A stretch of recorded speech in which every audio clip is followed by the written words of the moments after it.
When you think of the percent equation, there are two very important words that we should remember. Of translates to multiplication.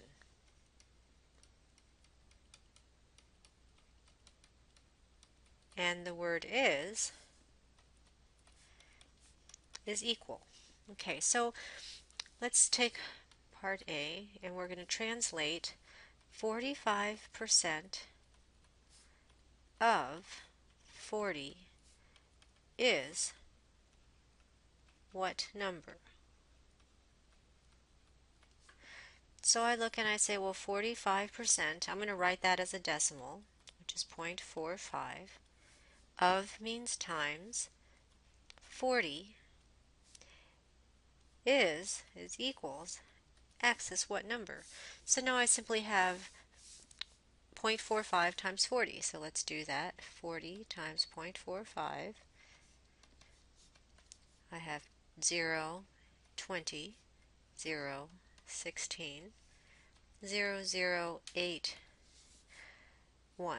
So I have 2 places behind the decimal, so I move back 2 places. So my number is x equals 18.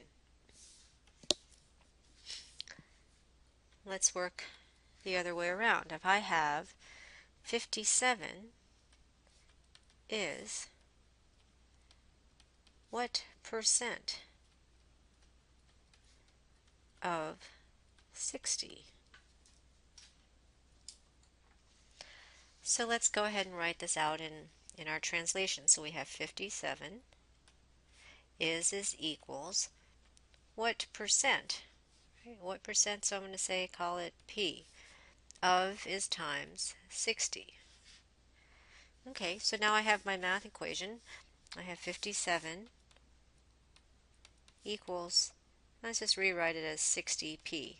This looks very familiar, right? Divide both sides by 60. So I simply get p equals 57 over 60. But keep in mind, we want a percent, right? So let's go ahead and convert that into a decimal.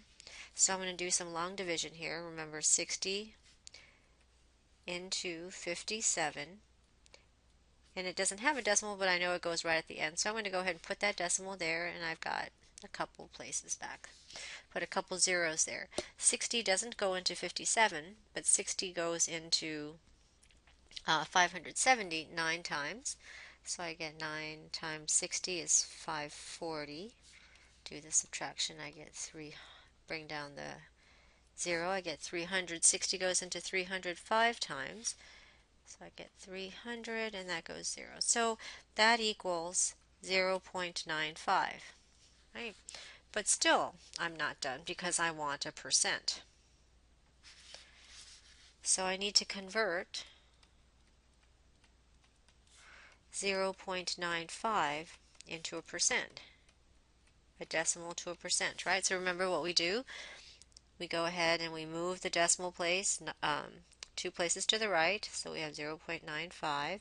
We move it 2 places, and we throw on the percent sign. So that's simply 95%.